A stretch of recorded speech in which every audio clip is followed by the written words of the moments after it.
ભચાઉ તાલુકાના કાંઠાળ વિસ્તારમાં હજારો એકર જમીનમાં ગેરકાયદેસર મીઠું પકવવાનું જે કૌભાંડ ચાલી રહ્યું છે તે અંગે રામવાવ ગામના શિવુભા જાડેજા દ્વારા સતત અમારા કચકેર ટીવી ન્યૂઝ સાથે સંપર્કમાં રહી તમામ માહિતી પહોંચાડતા હોય છે। ત્યારે ફરી એક વખત અમારા કચકેર ટીવી ન્યૂઝની ટીમ દ્વારા શિવુભા જાડેજા સાથે વાતચીત કરવામાં આવી ત્યારે તેમના દ્વારા જણાવવામાં આવ્યું કે હાલમાં આ વિસ્તારમાં દીનદયાલ પોર્ટના અધિકારીઓ દ્વારા 15 થી 17 ગાડીઓ મોકલવામાં આવી છે અને તેમના દ્વારા હાલ કામગીરી કરવામાં આવી રહી છે, પરંતુ જે મોટા માથાઓ છે તેમના કારખાનાની નજીક પણ કોઈ ફરકતું નથી, તો તેની પાછળનું કારણ શું છે?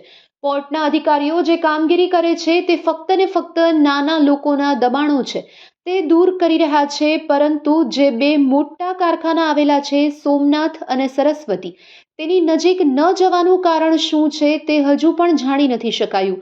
શિવુભા જાડેજા જણાવી રહ્યા છે કે કદાચ કોઈ અધિકારીઓની મિલીભગત હશે, કોઈ પાર્ટનરશિપ હશે, તેના કારણે જ તેઓ તેની નજીક નથી જતા, નહીતર મીઠાના તમામ ગેરકાયદેસર દબાણ તોડી પાડવામાં આવે, પરંતુ આ દબાણ નથી તોડી પડાતા, તે માટેનું કારણ શું છે? તેઓ જણાવી રહ્યા છે કે જો આ બે કારખાના તોડી પડાશે તો જ સાચા અર્થમાં કામગીરી થઈ કહેવાશે, નહીતર ફક્ત ને ફક્ત દેખાવ પૂરતી કામગીરી આ ટ્રસ્ટના લોકો દ્વારા કરવામાં આવી રહી છે તેવું સ્પષ્ટપણે જણાઈ આવે છે। ત્યારે આ વિશે વધુ માહિતી આપી રહ્યા છે શિવુભા જાડેજા। આવો સાંભળીએ તેમના શબ્દોમાં।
હું છું મુન્નાભાઈ ડીપી, કચકેર ટીવી ન્યૂઝ।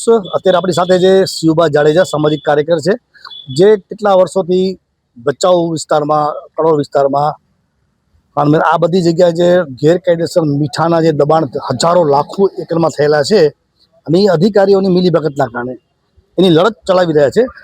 શિવબાબુ, જે ભચાઉમાં ત્યારે દબાણ છે એ કોના દબાણો છે અને શું કામગીરી થઈ છે? અત્યારે ભચાઉની અંદર લગભગ અઠવાડિયાથી કામગીરી 10-15 મશીન કંડલાપોર્ટ દીનદયાલના ચાલુ છે, પણ મારી ખ્યાલ પ્રમાણે મેં હમણાં સાહેબને કંડલાપોર્ટના અધિકારીને ફોન કરવામાં આવ્યો હતો, ત્યારે કાલનો ટાર્ગેટ કહે છે અને જે નાના કારખાના છે એ પણ ભૂમાફિયા જ કહેવાય, એમના તોડવામાં આવ્યા છે।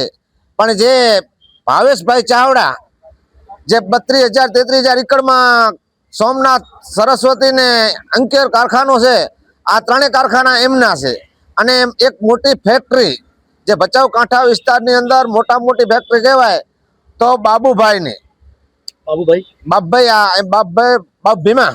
ભીમાની ફેક્ટરી, એમનો એક મોટો કારખાનો લગભગ એ 30,000 એકડમાં હશે, એ બાંડિયારી કડોલના ઇલાકામાં।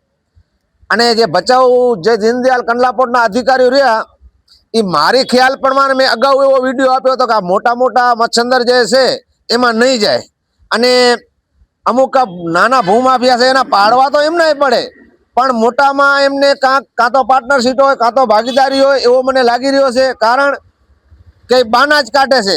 જો સોમનાથ ને સરસ્વતી તોડે કંડલાપોર્ટ વાળા તો અધિકારી પોતાની કામગીરી સાચી, નહીતર આમાં લેતી દેતી કાંક ને કાંક કંડલાપોર્ટના અધિકારી હારે એ લોકોએ કરી હોય એવો લાગી જ રહ્યો છે। હવે 4 દિવસ કે 5 દિવસ અમે વાટ જોશું, કેમ કે કચ્છ કલેક્ટરે અરોડા સાહેબે જ્યારે ઓર્ડર કર્યો ત્યારે ભચાઉ કાંઠા પૂરા વિસ્તારનો કરેલ છે, બરાબર, એ 2-4 જણાનો નહીં કર્યો હોય। બધા તોડવાના છે બધાએ તોડવાના છે, પણ આ લોકો મેન નથી તોડતા. એટલે નાના નાના તોડીને કામગીરી બતાવે છે. નાના નાના કારખાના તોડીને કામગીરી બતાવે. અત્યારે એ 9,000 એકર જેવો તો તોડ્યા છે, પણ આ લાખો એકર છે એ નથી તોડતા. એ હજી તોડ્યા નથી. એમની બાજુમાં નથી, એમના બાજુમાં પારા મૂકી દેશે. તમને શું લાગે છે કે શિવબા અધિકારીઓ છે કચ્છના એ ભ્રષ્ટ થઈ ગયા છે? એવું નથી લાગતું તમને ક્યાંક ને ક્યાંક? કચ્છની અંદર તો ભ્રષ્ટાચાર છે એવો ક્યાંય નથી. અને જે કચ્છની અંદર કડલાપોર્ટના અધિકારી કયો કે ભચાઉ કાંઠા વિસ્તારમાં કયો, આ જે એના જવાબદારી વ્યક્તિ છે એ કારખાના વાળા મળેલા છે. અમુક કારખાનામાં પેલા વાતે સાંભળી હશે, ફાયરિંગ થયા, આ થયા, તો ક્યાં પોલીસ કેસ થયો જ નથી. કે અધિકારીઓ ક્યાંક ને ક્યાંક દબાઈ અને મળી જાય છે એમના હારે. અને આ તમે આજના વિડીયામાં જોજો, અને આવનારા સમયમાં હું આંદોલનમાં બેસીશ જો સોમનાથને સર્વસિદ્ધિ નહીં પાડે તો ભુજ કલેક્ટરના સામે જ. કેમ કે એનો ઓર્ડર છે, એના ઓર્ડરને માને રાખવો પડે. કચ્છનો ધણી કહેવાય અત્યારે, પણ આ અધિકારી કંડલાપોર્ટના અધિકારી નહીં કરે. જે રીતે શિવભાઈ વાત કરી કે કંડલાપોર્ટના અધિકારી નહીં તોડે, કારણ કે ક્યાંક ને ક્યાંક મિલીભગત છે, ક્યાંક સ્વાર્થ લાગે છે. પણ જે રીતે સુરેન્દ્રનગરમાં 1500 કરોડનું કૌભાંડ થયું છે, એ જ રીતે જો કચ્છમાં ભૂત તપાસ થાય પથકમાં, તો આ 1500 કરોડ નહીં 15,000 કરોડથી પણ મોટા કૌભાંડ નીકળી શકે એવું લોકોમાં ચર્ચા રહ્યું છે. જેમ કે ભુજ પ્રાંત ઓફિસ છે, એમાં કામ હોય કરવું હોય તો દલાલોને મળવું પડે. અધિકારી ક્યારે મળતા જ નથી, 10-15 ફોન કરવું ઉપાડતા જ નથી. એ જ રીતે તમે મામલતદાર ઓફિસમાં જાઓ, ડીઆરએલ ઓફિસમાં જાઓ, જે 15 દિનનું કામ હોય, મહિનાનું કામ હોય, એને 6 થી 12 મહિના લાગે છે. જો તમે રજૂઆત કરો કે ફરિયાદ કરો, તમારા કામ બગાડી નાખે છે. ફોન ઉપાડતા નથી, ફોન બંધ રાખે છે. એવું લાગે છે કે આપણું ક્યાંક ને ક્યાંક રાજકારણ છે જે કચ્છનું એ નબળું છે. અધિકારીઓ કોઈને દાદ દેતા નથી, માત્ર ને માત્ર પોતાના ઘર ભરે છે, આવું લોકો કહી રહ્યા છે.